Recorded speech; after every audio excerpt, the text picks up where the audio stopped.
Welcome to another episode of Boilers Extra. I'm Nathan Baird from Indy Star.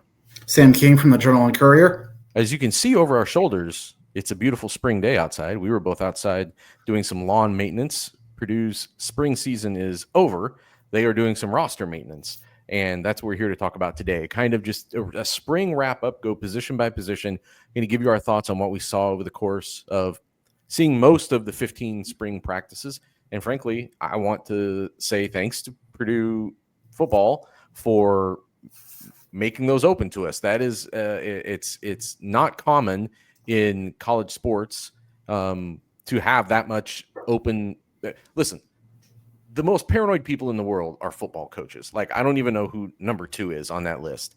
So to have Barry Odom give us that access, I thought was appreciated. And I thought we did learn some things this spring that we otherwise wouldn't have learned if we hadn't been out there.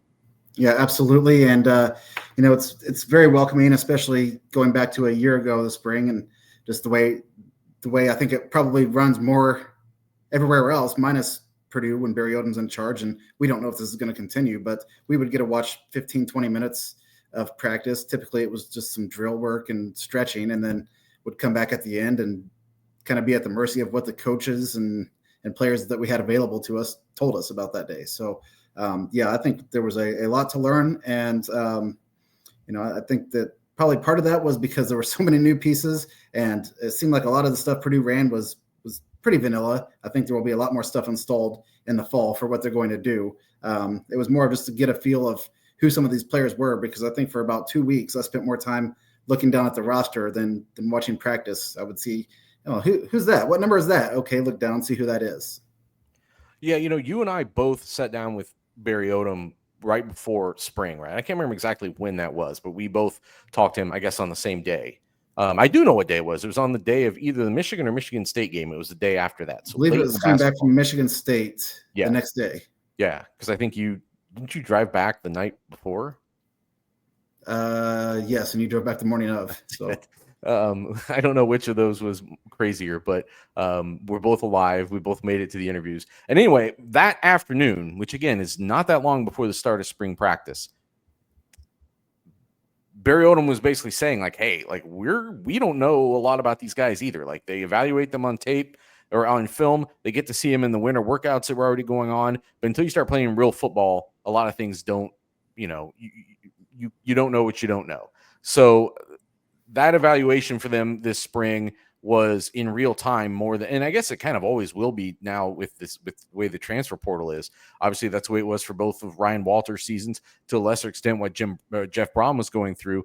But you've got to learn your personnel, and we were watching that sort of unfold in real time. So let's just go around the team. We'll start on defense, and we took note on Saturday, and we'd been taking note all throughout the spring, but of who was lining up where.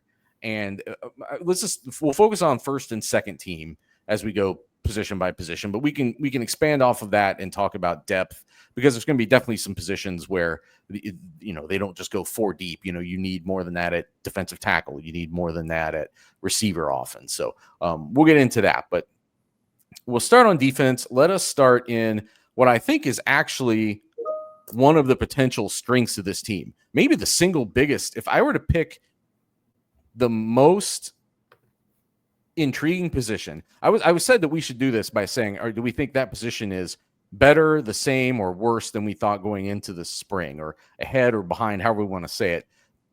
The secondary impressed me at times this spring, and I think they have potentially real experienced depth in some really important ways throughout the secondary. And I, on Saturday at the spring showcase, I had a chance. I almost called it the spring fling because I said that to somebody else earlier today. At the spring showcase, I was talking to some football people who have not necessarily been there all spring, but were watching guys on that field and saying, oh, that's a legitimate player. Oh, that's a legitimate player. And talking about guys in the secondary that they think could be real players. So I would say, as we're starting off with that position, that is one that I would say I came out of this spring feeling like was ahead of or better than where I thought it was going to be at the start of the spring. Yeah, very much so. I think it's maybe ahead of where it was last season, and that's with a Well, entirely new crew of guys for the most part. But they kind of needed an entirely new crew of guys. They would have kept Dylan Thieneman for sure, but they needed to revamp that room. They needed to overhaul it. Yeah, very much so. And I think it's not just bringing in guys from the portal. They kind of what you said. They brought in guys who have played a lot of football at different schools. Some of them UNLV, Boston College, even North Carolina before one of them was at UNLV. So Crew Wakeley played a lot at BYU. These guys are guys who have been starters elsewhere and played a lot of games. And that makes the learning curve when you come into a new place, I think, happen a little bit quicker. That's one of the things that I think Tony Grimes told us was just that, like, it was easy to catch up to this and catch on to a new system because a lot of these guys have played a lot of college football. Let's kind of run down some of the positions here. I'm sorry, for people who are watching this on video, I'm doing a couple things at once. Braden Smith announced today he was coming back, so we wanted to post a quick piece on that. That's on IndyStar.com, JCOnline.com.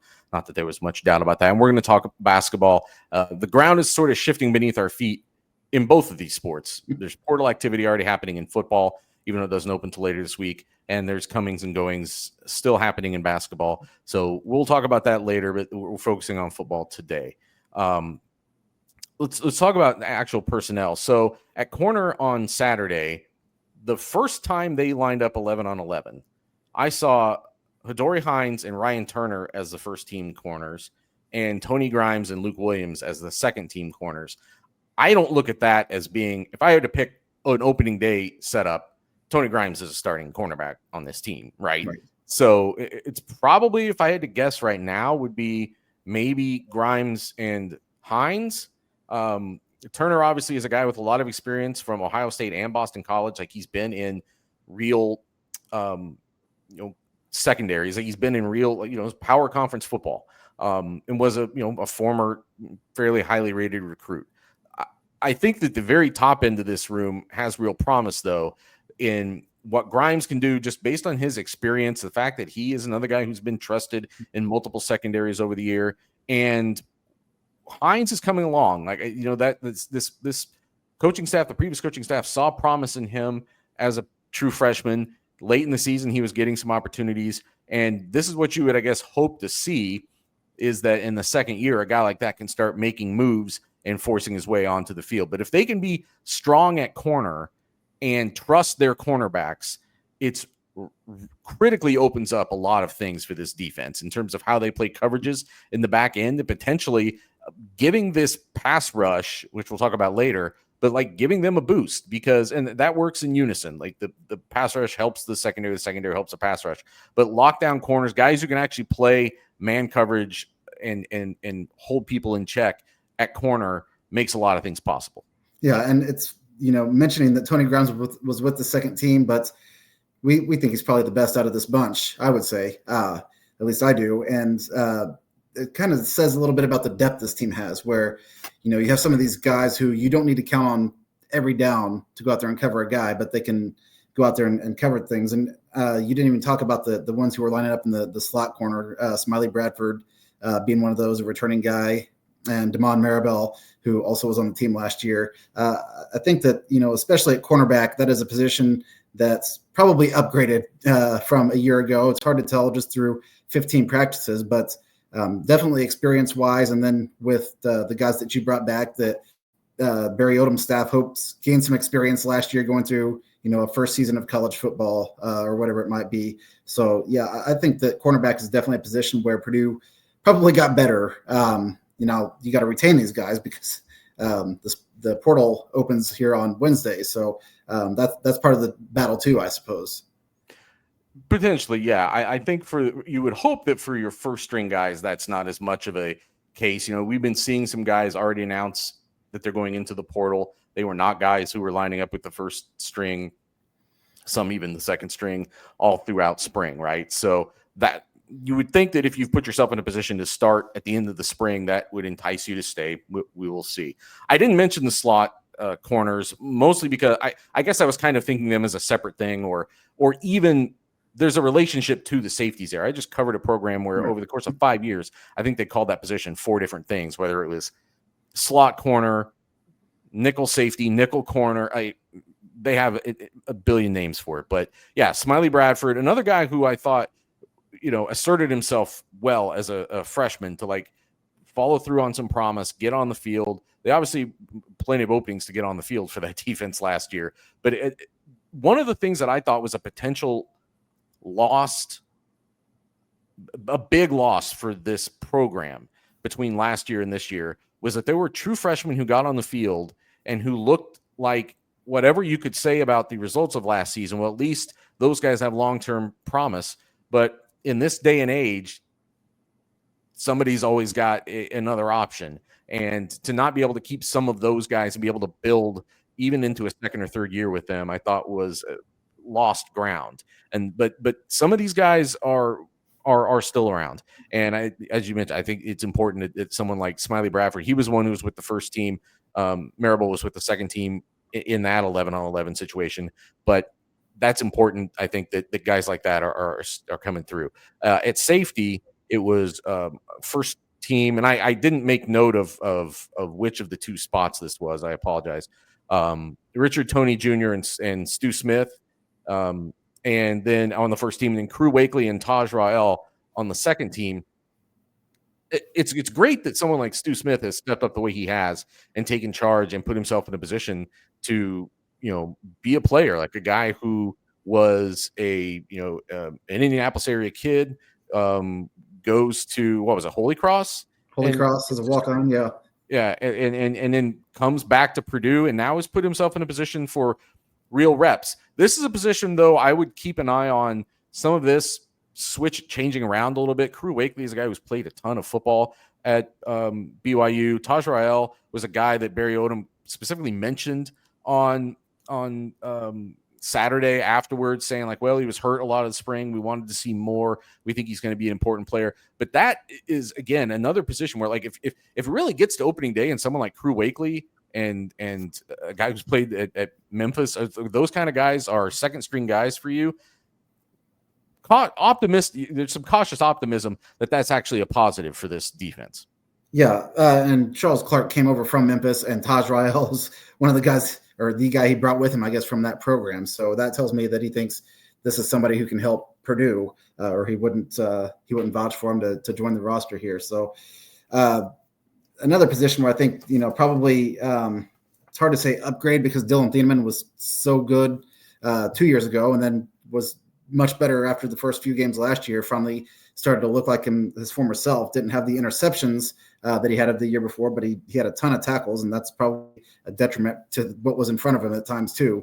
But I like what adding Crew Wakely, because he's a guy that a lot of people have said he's kind of the captain of the defense, and if he's going to be a second teamer, which we don't know that yet, there's a lot to sort out between now and then. A guy who's 25 years old, is married, has real world experience going out and selling solar panels door to door. One of the most unique things you'll hear as far as college football goes.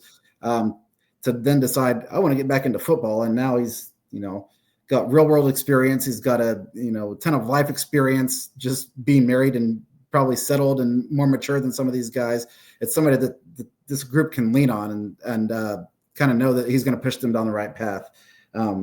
Stu Smith is he's one. I listed 5 guys the other day who returned to Purdue this season in an article on jclmon.com, edystar.com. So these 5 guys came back and actually improved their stock for a new coaching staff, and he was one of the ones I mentioned.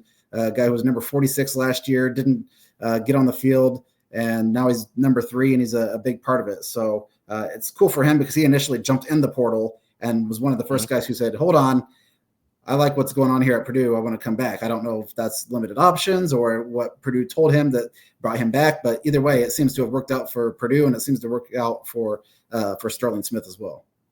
Yeah, I mean, in that situation, I never fault the guy for like dipping their toe in the portal, seeing what is out there, really, because you're not a person who is assured of anything. Really, nobody is, as far as your position on the team, right? So yeah, but it sounds like he may have made the right decision as far as he might have a real role on this team in the coming year. Let's move up one level to linebacker. I had first team defense, Alex Sanford Jr. and Manny Powell. That's Arkansas transfer, UNLV transfer.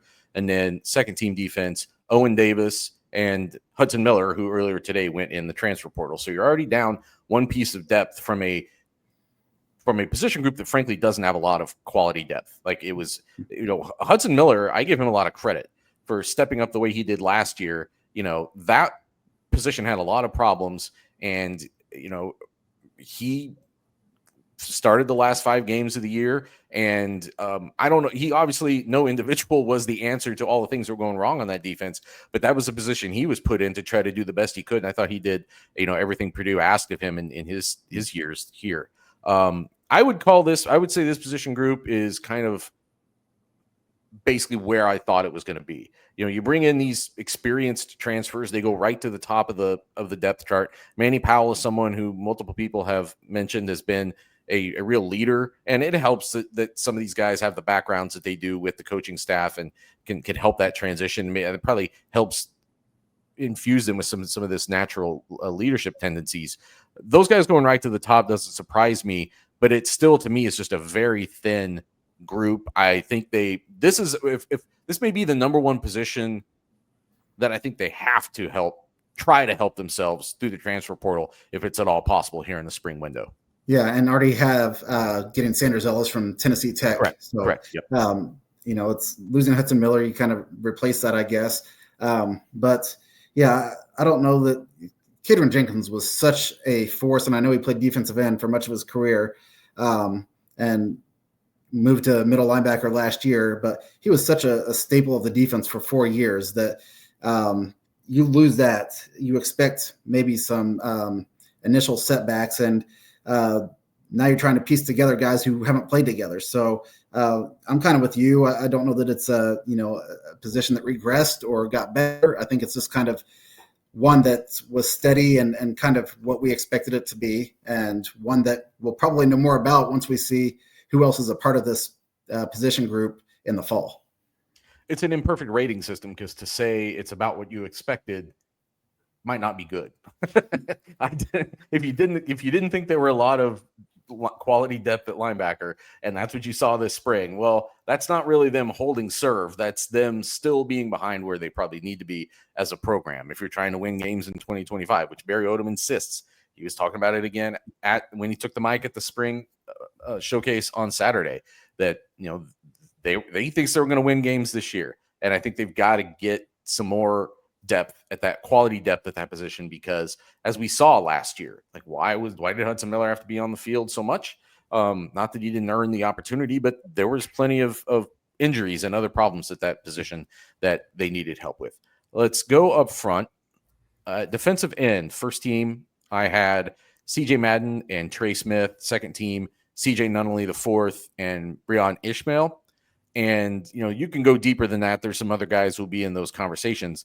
But again, kind of the way I looked at safety, this is what I'm going to cautiously say I think is better off than what I thought it was going to be, just because I might have assumed that CJ Nunnally, with his talent, and who knows, these things are fluid, but I thought it told me something that he's with the second team. You can take that one of two ways. Either he isn't doing as well as he should be, but just someone who's had that much success, been a first team all MAC guy a couple years, to have him with the twos, and that's not where he's going into the season. We've all got a whole preseason camp, but to me, that was just a sign of maybe there is some real depth here, that they can rotate 3 or 4 guys deep on some guys who can create a pass rush. And the reason I would say it's ahead of, we didn't get to see the full CJ Madden experience last year. Everybody's really raving about him leadership wise, performance wise this spring. They think he can really be a player, do something in the Big Ten, and, knock on wood, health wise, if he gets to the start of the season,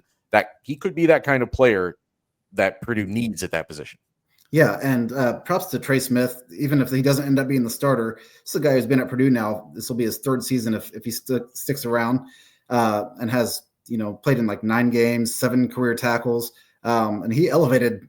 And this is a guy that people were saying like, hey, he's done the right things to put himself in a position here, and that's with CJ Madden, who we expect to be starting on one side. And maybe you can use that for a majority of the time and rotate guys on the other side, or whatever you want to do. They've also talked about TJ Lindsey being able to do some pass rush things, the transfer from Auburn, who we'll get to in a moment. But I had asked last week, defensive ends coach about having CJ Madden, who came from a national championship winning team at Georgia, Breon Ishmael, who was on Michigan's national championship team, CJ Nunley, who's been an all-MAC guy a couple years, guys who have been around winning and being successful at the college level already, how much that helps. And I think that's maybe where Purdue's ahead. Nothing against a guy like Will Helt or Nick Scorton the year before that, but those are guys who were given primary roles but hadn't been around winning at the college level before, and then kind of were elevated just because of talent. So I think the having seen how or what it takes to win is where Purdue might be ahead here in terms of what it's got with the 4 guys you mentioned. Defensive line, first team was TJ Lindsey, you already mentioned, and Jamarian Harkless. Harkless being more of the nose position there, and Lindsey kind of as the 3 tech who you're talking about with being able to create some pass rush. And then second team, D'Amico Kennedy and Jamarius Dinkins. There's some size there. I don't want to nitpick. I just feel like I'm not seeing necessarily the run stopping force yet, but it's so hard to evaluate in the spring because they're not playing real football, and it's thud tempo. You don't have guys diving at people's ankles and stopping the run the way all out run stopping the way it is. So I guess I'm going to call this kind of about what I expected. They were times this spring, and especially in that scrimmage, the penultimate Saturday of the spring, where we had the full scrimmage inside, that there were scrimmage sessions where the defensive line sort of controlled things, and there was a little bit more real football there. And I took that as a sign that this is still an emerging offensive line, but if you can do that throughout Big Ten play, there's going to be teams in the Big Ten that you match up with well, and that can be sort of a foundational piece for it. I do think this is a position too, though, where if there is a frontline kind of player that they can get from the portal, or somebody who can be a rotational, if you're trying to go 5 deep with, Big Ten defensive linemen, this is a position where I think they could stand to add some quality depth. One guy you didn't mention there is Mo Amonade, who's played for 3 years. He had a minor back procedure, it sounds like, this spring, and was seen at practice dressed but not in pads. He would typically walk laps around the field during practices. But somebody who we were told last week that they can't wait to see him on the field, and he's been very good as far as a leader, just in the role that I guess he doesn't have on the field this year. He's taking advantage of it from a different vantage point. But yeah, I think that there's promise here, but until we get to see that translate to a Saturday, hard to say, or at least see it where it's consistently full tempo, trying to make tackles, trying to get stops versus kind of what you're doing, just getting into a wall and jamming up there. TJ Lindsey's a guy that everybody's very high on, though, and I think that with I didn't know he was as big as he was until we talked to him last week. He's a big man, and Jamarian Harkless talked about this is a guy who I thought had lost a ton of weight. Turns out he's only lost 6 pounds, but he's up 4% in muscle mass or something like that. So it's just the weight has shifted differently, and he seems to be a guy that can take a leap from last year to this year. So it's definitely a position of promise. I think that if that position can succeed, especially in the Big Ten, where some teams are more inclined to run the ball, you can have some success on the defensive side. I also didn't mention someone like Joe Strickland. I mean, there's some guys who have some experience who are also farther down. I think it's gonna be interesting to see which of, like I said, like the 5 or 6 that emerge as the rotational guys, the guys that they rely on. I just feel like I would it's one that they definitely have their eye open, I think, to find an impact player at that position for the middle of the defense. Let's roll through the offense here. Let's start up front again, since we ended up front. The offensive line, go ahead and roll through who you saw with the first team and the second team offensive line, and just, I guess, where you think they're at right now. Yeah, and this is by no means because Vance Weiss, the offensive line coach, said last week, you can create a lot of depth with 7 or 8 guys because you cross-train guards to play center and guards to play tackle and things of that sort. So everybody knows how to play every position, but the 5 that they went with the first unit was Bakeen Coley at right tackle, Ethan Trent at right guard, Gio Vaccaro, the Canadian, stud that won the national or won their or Canada football's version of NCAA Lineman of the Year award 2 years in a row. Then Jalen St. John, who was a tackle at UNLV, was playing left guard, and Joey Tanona, the former Notre Dame recruit who, has been, the story's been told about the car crash and then coming back last year and trying to get into it. It sounds like he's really taken off and starting to show some signs of a guy that was at one time a 4-star recruit. And if he can get back to that, I think that's massive to have there as your left tackle. Behind them, Jaden Ball at right tackle, Max Parrott's at right guard, Jimmy Liston, who's now in the transfer portal. He was at center, Mason Vicari at left guard, and John Randall Jr. at left tackle, who's a junior college kid who came over last year with Ryan Walters' signing class. Is that, would you say, at the way that you saw this spring, ahead of where you thought they'd be, behind where you thought they'd be, just about right? Well, I mean, we saw Purdue's offensive line the last 2 years, and it's an upgrade from that. I will say that. I think it's great that a guy like Joey Tanona now has a year of football under his belt. So you should be able to start to see the guy that knocked the rust off and can become that. And Bakeen Coley is a guy that was talked about late last year, but we didn't see a whole lot of him consistently. And, if those can be your tackles and anchor, I think they got a good thing going. If Gio Vaccaro ends up being a dude, which talking to defensive linemen, linebackers, it sounds like he can be at times. So I think it's probably, I guess, an upgrade from what I was expecting, but time will tell, really. I revert back to that scrimmage that you mentioned earlier that we saw indoors the previous Saturday, and the defensive line definitely, from my opinion, had the offensive line's number that day. Yeah, it's like I said, an imperfect rating system. I definitely don't come out of the spring 1 through 5, and then maybe I think more importantly 1 through 8 or 10. Thinking that Purdue is where it needs to be on the offensive line. I am intrigued by the fact that Joey Tanona could assert himself the way he has as that potential left tackle, obviously just a crucially important position.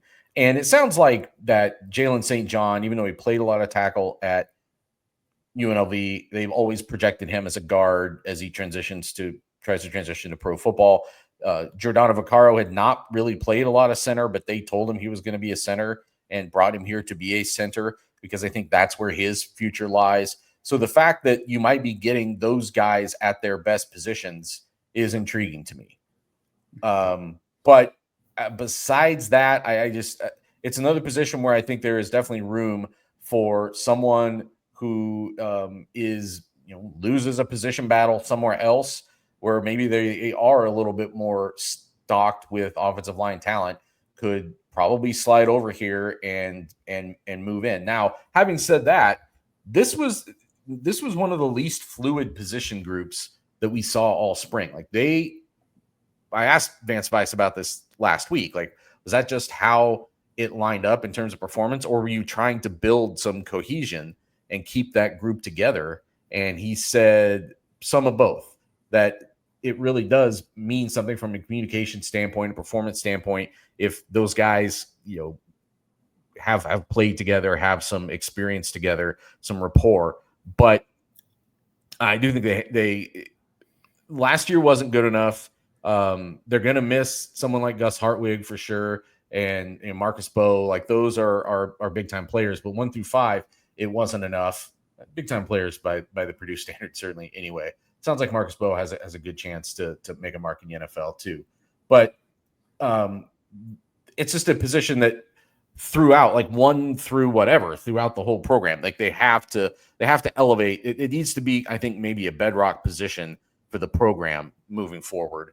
And Barry Odom and his style and his vibe seems like it could mesh really well with that. But now, and Henson's background as an offensive line coach will help with that too, I think, along with Vance Vice. But it's a work in progress. And I would be surprised if that was the opening day starting lineup on the offensive line. Yeah, and I would imagine that somebody's going to come through in the portal. Offensive line is always a position where you see guys coming and going. And like I said, Jimmy Liston, who was the number 2 center the other day, at least in the units of 5 that were being cycled out there. is now going in the transfer portal. So that's, potentially one position where they could add. Hank Purvis is a guy we didn't mention, but he's a guy who came over from UNLV that I expected to have an impact. He was with the third team at left guard. I was impressed with him at times throughout the spring, but again, we're watching drills, so it's kind of hard to get a real gauge on it. But that's another guy who I think could be an impact player in the mix of, if you're going to cycle in 8 or 9 different guys at times. But yeah, overall, kind of wait and see. But I think that you're certainly onto something, that they tried to get a group together, playing a lot of reps, as much reps as they could throughout the spring, so that going into the fall, if that ends up being the unit that they go with, at least initially when the season kicks off, that they'll have some familiarity with one another. My dog chiming in with some concerns, apparently. Tight end, that was obviously missing a big piece on Saturday with the injury to George Burhan. Just what did you see there as far as how they lined up and your evaluation there?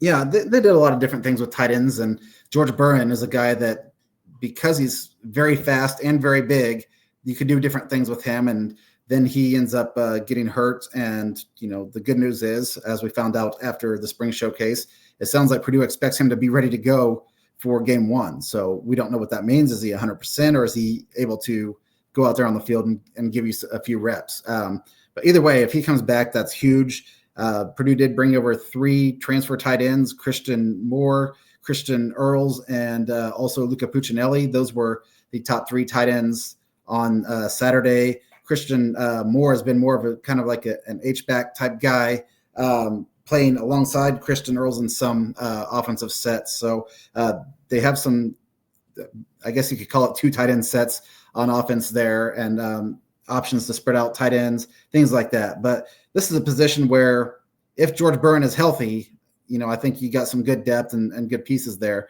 But I don't know that any of these guys can be, a top end guy. And we're comparing that kind of to the fact that Purdue's had Max Clare last year, and Garrett Miller before that, some top end tight ends, not just in at Purdue, but in the Big Ten. And then both of those guys went on to, one transferred to Texas A&M, one transferred to Ohio State. So clearly went on to better programs than the situations they were currently. But yeah, this is a position where I think it would not surprise me if Purdue goes out and finds another piece that can help this offense.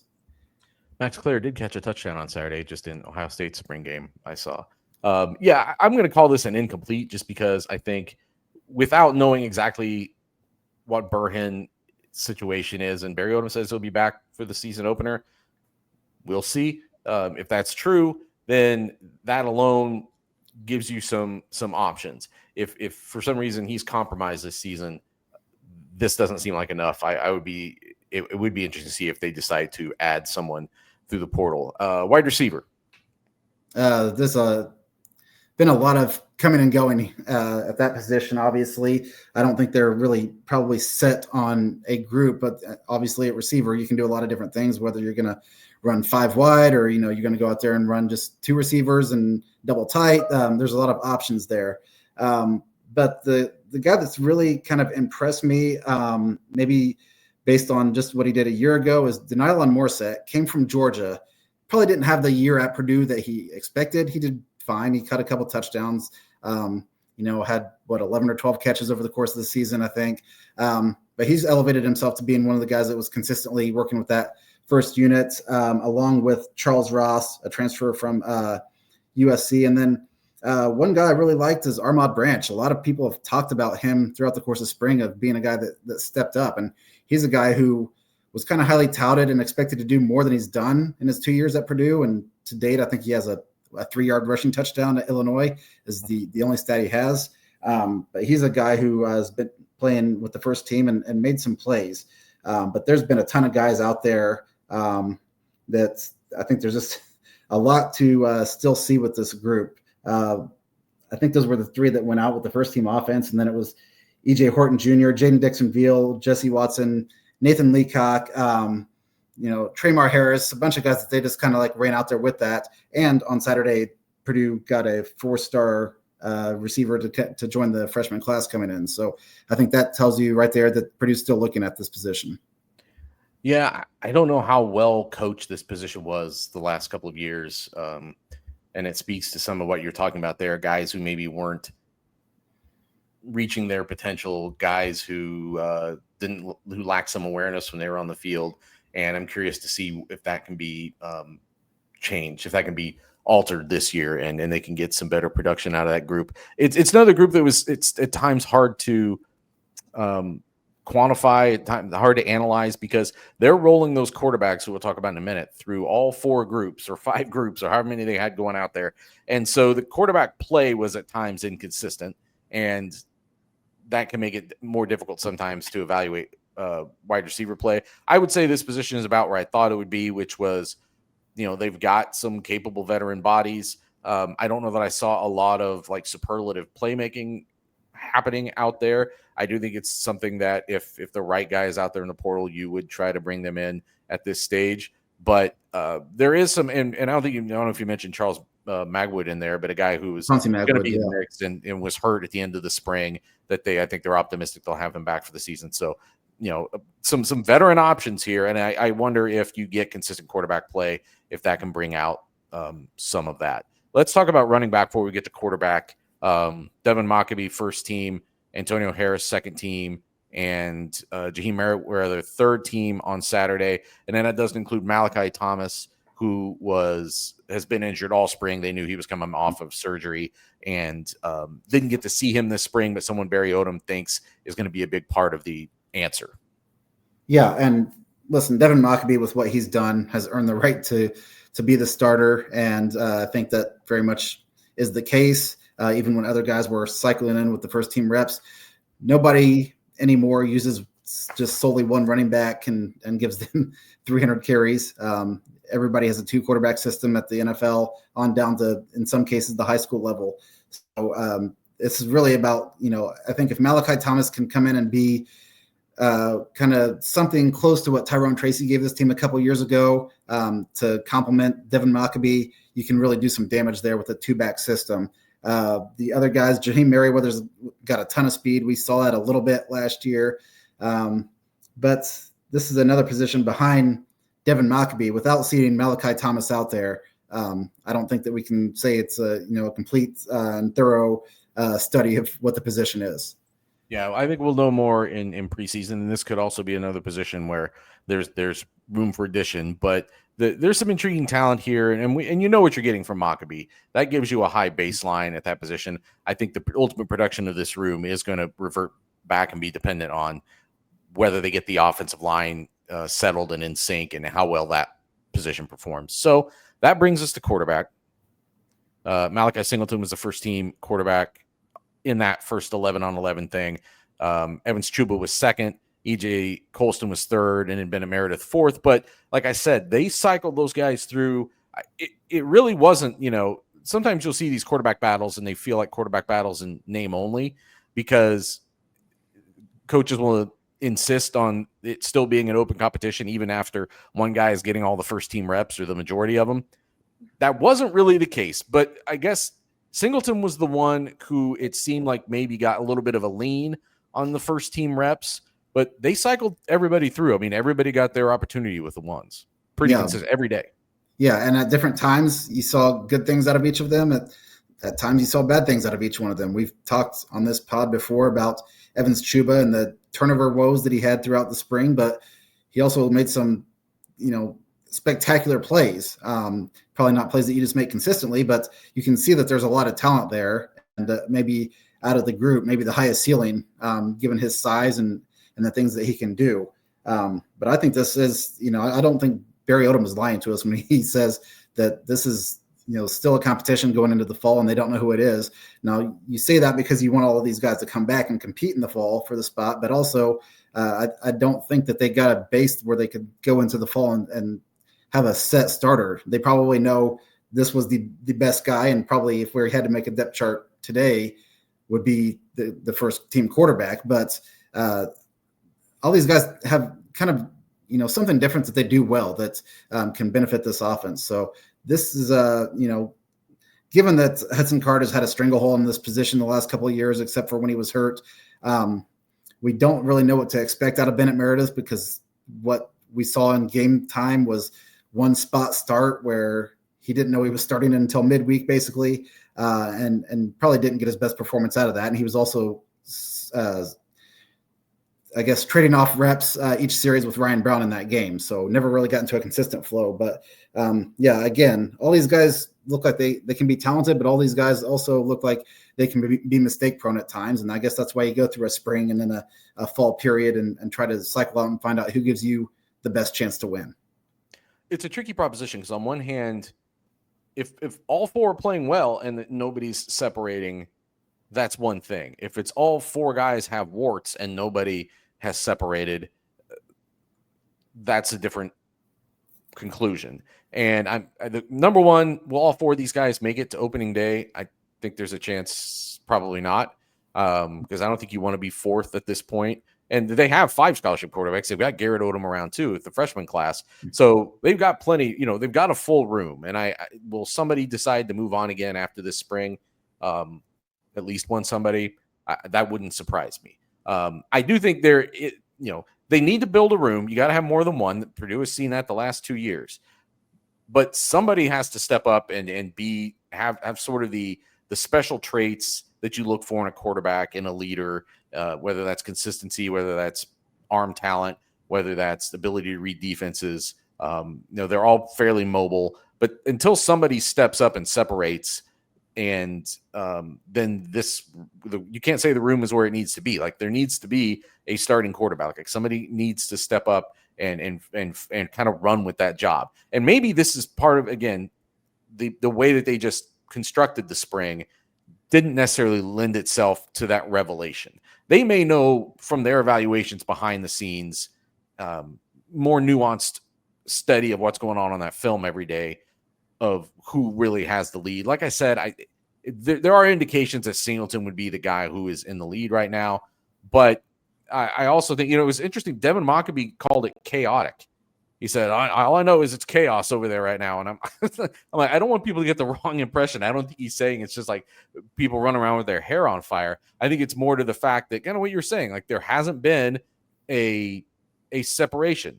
And until that separation happens, that lack of clarity is going to sort of be hanging over things a little bit. Like, I think that it's important that, especially because of the way last season went, that somebody that you can count on as a starting quarterback and maybe, commands that job from day one is an important element to trying to get this thing going back in the right direction, especially because whoever that is, if they emerge, can be that guy for a couple of years. Yeah, all these guys have several years, other than Bennett Meredith, I think only has 2 years left. But on top of that, other than Evans Chuba, they've all played meaningful snaps. I think E.J. Colson started a game at one point. Malachi Singleton played meaningful reps against Tennessee and led a drive to go down and win the game and scored a rushing touchdown to beat Tennessee. A clip that's resurfaced this week with Tennessee's quarterback situation and how that game ultimately ended. But and then, as I mentioned, Bennett Meredith started against Northwestern a couple of years ago. So not a lot of college game experience, but all of them have been in a game when there was a lot at stake. So that's pretty good. That, the coaches have to separate this. We're just watching and trying to kind of take notes from our vantage point. And I think that we would sit there and say nobody really separated themselves throughout the spring. And that's really what Purdue needs to see, is somebody to go out there and take that position and say, okay, I am the best of this bunch and it's my job.